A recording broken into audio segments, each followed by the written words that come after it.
Welcome back to Where Do We Go From Here with Scott Catello. In this second episode of my Truth series.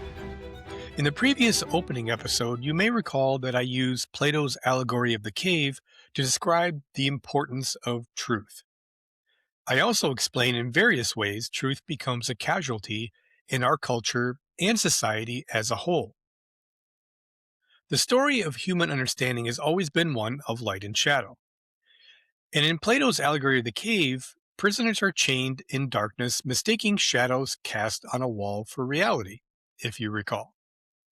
When one prisoner escapes into the light, he discovers truth, only to be met with hostility and disbelief when he returns to free the other prisoners.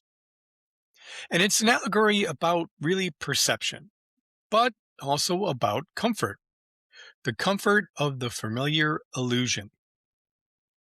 And today, our shadows are not cast by firelight, but by screens and social media algorithms and polarized news cycles. We live in an age of endless information, yet truth itself feels increasingly elusive.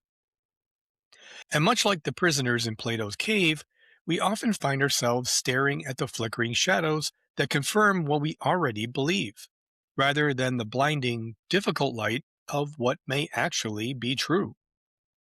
So join me in this first of three brief follow-up episodes that takes a deeper dive into psychologically why people prefer the shadows instead of truth. To preface, this episode centers around confirmation bias, focusing on why people rarely see the world as it truly is. In this episode, we will explore a bit of why that happens, why we cling to the shadows, why we feel safe in our own convictions, and how the psychology of confirmation bias continues to shape our world. That being said, let's look at some details behind confirmation bias. The architecture of belief. Confirmation bias is a concept that first formally studied by cognitive psychologist Peter Watson in the 1960s, which describes our tendency to seek, interpret, and recall information in ways that affirm our own existing beliefs.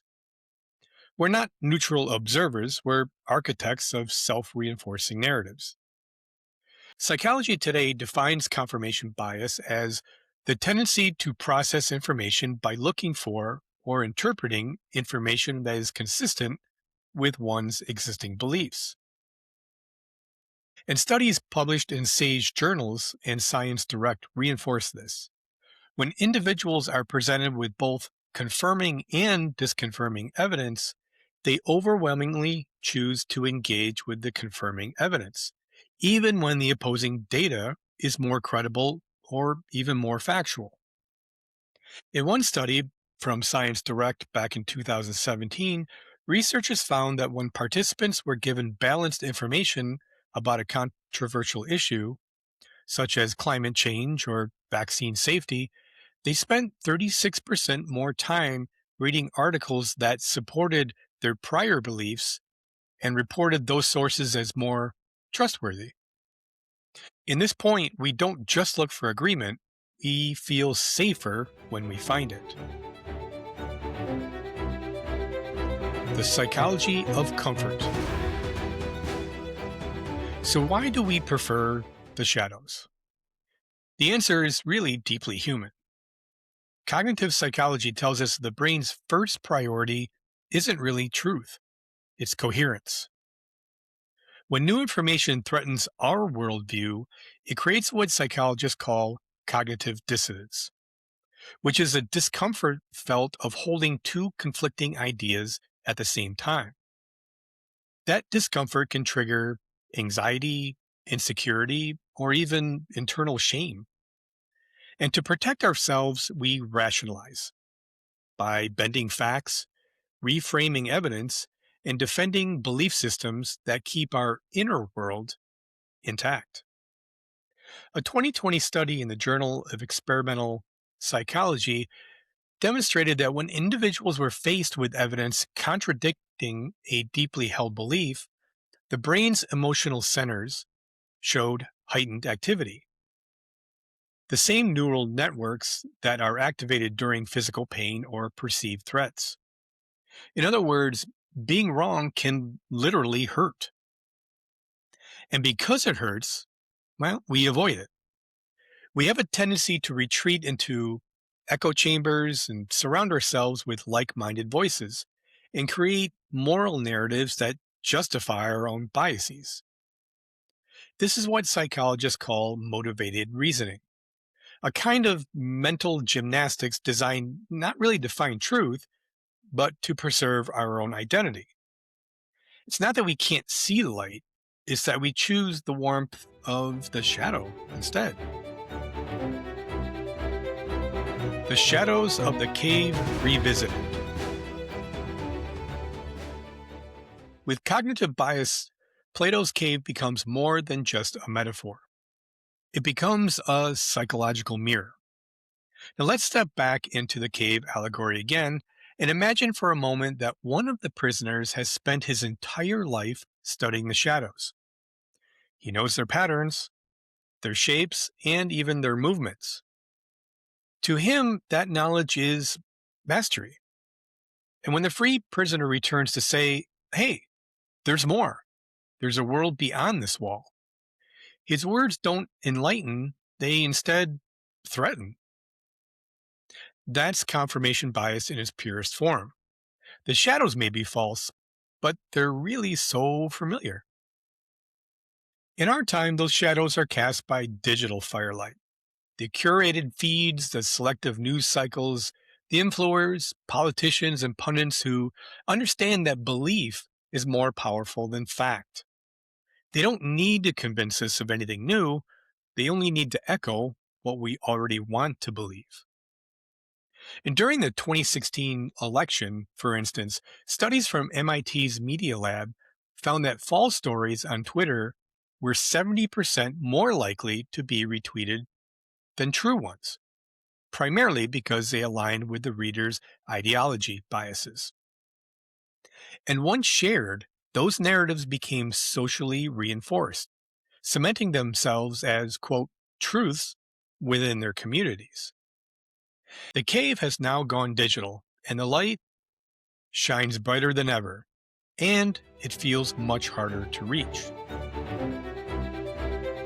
The cost of shadows. Now, there's a subtle tragedy to confirmation bias, one that extends beyond politics or media. When we close ourselves off to challenging information, we not only lose access to truth, we lose the opportunity to grow. We trade intellectual evolution for emotional comfort. This is the architecture of modern ignorance. Not a lack of information, but an overabundance of selective attention. A 2022 meta-analysis from Sage Open reviewed over 170 studies and found that individuals who engage regularly in diverse information environments, those who intentionally expose themselves to conflicting viewpoints, scored significantly higher in empathy, analytic reasoning, and social trust. Conversely, those who remained in homogeneous echo chambers showed higher levels of fear and perceived threat from, quote, outgroups. In other words, our comfort zones shrink not just our minds, but really our humanity. Escaping the cave. What would it mean to step out of the cave in 2026? Well, it would mean questioning not what we believe, but why. It would mean acknowledging that truth is not an identity, it should be a pursuit. And I think Plato's lesson wasn't simply about enlightenment, it was about courage. The courage to face discomfort, to learn uncertainty, to see the light even when it burns our eyes. And in our time, the courage might look like this. It may be reading news that challenges your own political tribe, listening to someone whose experience contradicts your own assumptions or feelings, sitting with information that doesn't feel good, but feels kind of real. Because the comfort of the shadows is seductive, but it can also be stagnating. The world we inhabit, politically, socially, and personally, depends on our willingness to confront our own reflection in the cave wall and ask, what am I really looking at? And am I brave enough to turn around and look for something more? So, where do we go from here? Well, if Plato's cave was a story about illusion and awakening, then the modern version is a story about comfort. We've seen how confirmation bias quickly and quietly shapes our perception of reality, how the mind seeks coherence over accuracy, and how it bends facts to fit feelings, and how it shelters us from the unease of being wrong. Each of us in our own way becomes really a prisoner of our own chosen shadows. The escape from the cave isn't a single dramatic revelation, it's a slow, deliberate process, one act of curiosity at a time. It's an open book that challenges your politics. It's listening to a voice you were taught to distrust. It's having the courage to sit in the discomfort of contradiction and realizing that discomfort is not a sign of weakness, but one of growth. Because the truth, real truth, doesn't live in the shadows or light alone, it exists in the space between them, where complexity, humility, and curiosity can meet. Maybe we start rethinking what truth really means, not as something to possess, but as something to pursue. And maybe we move forward as a culture that values questions more than certainty, and listening more than winning, and understanding more than focusing on being right. And I think if we can do that, if we can learn to look at our shadows without mistaking them for the world, then perhaps the next time we step outside the cave, the light may not seem so blinding. And maybe that's where we go from here. Thank you for joining me today on Where Do We Go From Here with Scott Catello. And if you found this episode helpful, please share it with your friends and colleagues, and definitely send me your thoughts and questions. I'd love to hear them. And let me know how you feel about this episode and or series. And since this was a bit of a deeper episode, I'd love to hear your thoughts and by all means challenge my own. And as always, if you like the content, remember, hit the follow, like, or subscribe button on your favorite listening platform as this podcast is growing through you guys. And keep the show ideas coming. And if you have an idea, I'd love to hear it. Let me know at catelloscott@gmail.com. Also, make sure you check out my next and third episode of this Truth series, where I discuss the topic of social identity, focusing on in and out group dynamics surrounding the whole, hey, my group is right and your group is wrong mentality. And really more important, why people think this way. Till next time.